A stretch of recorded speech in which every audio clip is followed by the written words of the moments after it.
Maharaja gold and diamonds, toll junction, Edappally, Palluruthy, Tripunithura, Kalady, Eramalloor, Aroor പള്ളി, തുറവൂർ, തൃശൂർ. നഗരസഭ 2ാം ഡിവിഷൻ കൗൺസിലർ ടി.കെ. അഷ്റഫിന്റെ നേതൃത്വത്തിൽ ചെയർമാൻ അവാർഡുകൾ വിതരണം ചെയ്തു.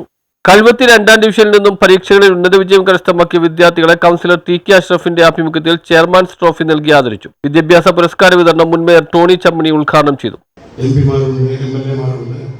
കൗൺസിലർമാർ, പഞ്ചായത്ത് അംഗങ്ങൾ, തദ്ദേശ സ്ഥാപന ജനപ്രതിനിധികൾ, പ്രിയപ്പെട്ടവർ, ഏറ്റവും ക്ലേശകരമായ ചുമതല വഹിക്കുന്നവരാണ് തദ്ദേശ സ്ഥാപനങ്ങളിലുള്ള കൗൺസിലർമാർ, അതേ പഞ്ചായത്ത് അംഗങ്ങൾ. ജനങ്ങളുമായി നിരന്തരമായി, ജനങ്ങളുടെ നിത്യജീവിതവുമായി അഭേദ്യമായി ബന്ധപ്പെട്ട് കിടക്കുകയാണ് ഒരു കൗൺസിലറുടെ അല്ലെങ്കിൽ പഞ്ചായത്ത് അംഗത്തിന്റെ പ്രവർത്തനം.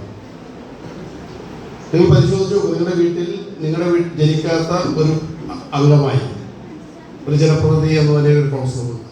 നിങ്ങളുടെ വീട്ടിൽ ദുഃഖകരമായ കാര്യങ്ങൾ സംഭവിച്ചാലും സന്തോഷകരമായ കാര്യങ്ങൾ സംഭവിച്ചാലും ആദ്യം നാം തേടിയെത്തുന്നത് നിങ്ങൾ പ്രിയപ്പെട്ട അക്ബർ ബാദ്ഷാ അധ്യക്ഷത വഹിച്ചു. Standing committee chairman T K. Ashraf, നഗരസഭാ പ്രതിപക്ഷ നേതാവ് doctor Antony Kurithara, Kochi taluk Jamaat council secretary C.A. Faisal, Vanitha League ജില്ലാ വൈസ് പ്രസിഡന്റ് B.A. റജില, മണ്ഡലം Muslim League treasurer T.K. Shaheer, M.M. Saleem, Samad Bava, Naseema Naufal, Sheeja Navas, Fasila Nasar, Shamla എന്നിവർ സംസാരിച്ചു.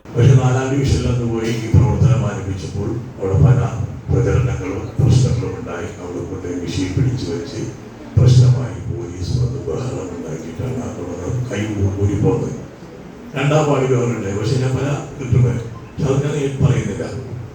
പക്ഷേ ഈ പദ്ധതി 2013 ഡിസംബർ 29 ഇന്ത്യയിലെ ഒരു മോഡൽ ഫ്ലാറ്റ് K. നിയാസ് സ്വാഗതവും M.B. ഷഹീർ നന്ദിയും പറഞ്ഞു. News bureau, fort Kochi.